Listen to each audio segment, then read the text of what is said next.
আসসালামু আলাইকুম। আমি ডাক্তার মোর্শেদ বলছি। আমি একজন কার্ডিওলজিস্ট। আজকে যে টপিকটা নিয়ে এসেছি আপনাদের কাছে আহ, সেটি হচ্ছে যে যে আপনি কিভাবে বুঝবেন যে এটি গ্যাসের ব্যথার জন্য পেইন হচ্ছে নাকি কিডনি ব্যথার জন্য পেইন হচ্ছে, এবং ব্যথার ধরনটা কিরকম হবে সেটি নিয়ে আলাপ করব।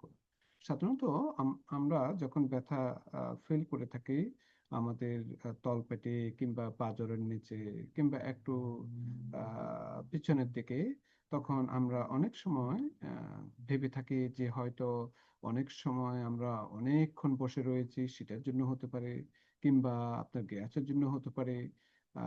তো অনেক সময় আমরা কনফিউজ হয়ে যাই। তো আসুন একটু জেনে নিই, অনেক সময় এটা কিডনি স্টোনের জন্য হতে পারে। তো কিডনিতে যদি পাথর জমতে শুরু করে তখন তার সব লক্ষণ কিন্তু সবসময় প্রকাশ পায় না।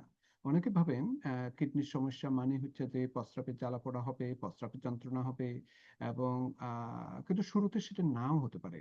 প্রথম উপসর্গ হতে পারে আপনার পিঠের নিচের দিকে কিংবা তলপেটে একটু ব্যথা করা। আবার গ্যাসের সমস্যা হলেও সেরকম ব্যথা হতে পারে। কাজেই ব্যথার ধরনটা আপনাকে জানতে হবে। তো কিডনিতে পাথর জমলে কিরকম ব্যথা হবে?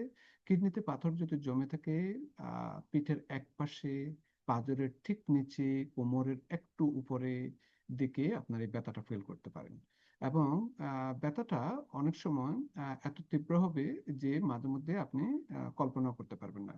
বিশেষ করে যদি এই স্টোনটা, কিডনির স্টোনটা যদি মূত্রনালীর নিচের দিকে নামলে ব্যথাটা ধীরে ধীরে তলপেটের দিকে ছড়িয়ে পড়বে, এবং আপনার কোমরের দিকেও ব্যথা হতে পারে, প্লাং পেইন বলে থাকে।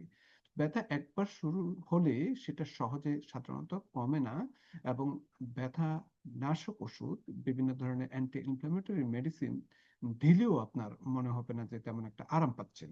শরীরের মধ্যে অস্থিরতা বেড়ে যাবে, আপনার অনেক ইনফ্লামেশন হবে, এবং এই ব্যথা কিন্তু আহ বাঁ দিক বা ডান দিক যে কোনো একদিকে একটানা হতে থাকবে। সাধারণত দুই একদিনে ব্যথা আহ আহ, অনেক সময় এটি এত তীব্র থাকে যে মনে হয় যে দু একদিনেও ব্যথাটা চলে যাবে না।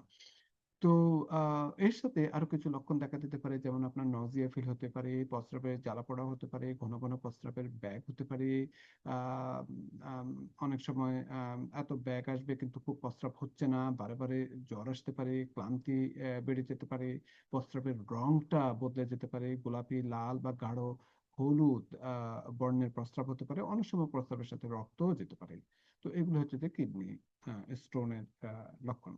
আর গ্যাসের ব্যথা হলে সেটি আপনার বদহজম হলে বা ক্রনিক গ্যাস্ট্রাইটিস হলে, যেরকম পেটের উপরের দিকে বা পাঁজরের নিচে যেরকম ব্যথা ফিল করে থাকেন বা বার্নিং ফিল সেন্সেশন হয়ে থাকে সেরকম হতে পারে, এবং সেই সাথে সাথে আপনার হয়তো একটু ঢেকুর হতে পারে, বুক জ্বালাফালা করতে পারে, পেটটা একটু ব্লোটিং হতে পারে, পেট ভার ভার মনে হতে পারে, এবং ব্যথা উপরের দিকে যদি ছড়িয়ে পড়তে পারে, এবং অনেক সময় কাঁধেও সেটি হতে পারে। এবং সাধারণত এটি আপনার মুখের ভিতর সাওয়ার টেস্ট নিতে পারেন, এবং বিশেষ করে যদি কোনো একটা ফুডের সাথে হয়তো সম্পৃক্ততা থাকতে পারে, যেমন স্পাইসি ফুড বলেন বা কোনো ভাজা পোড়া বলেন, এগুলোর সাথে সম্পৃক্ত থাকতে পারে, এবং অনেক সময় সাওয়ার টেস্ট হতে পারে, এবং অ্যান্টাসিড খেলে সেটি ব্যথাটা উপশম হতে পারে, যেটি কিডনির ক্ষেত্রে, কিডনি ব্যথার ক্ষেত্রে সেরকম উপশম হওয়ার কোনো লক্ষণ আহ, না থাকতে পারে।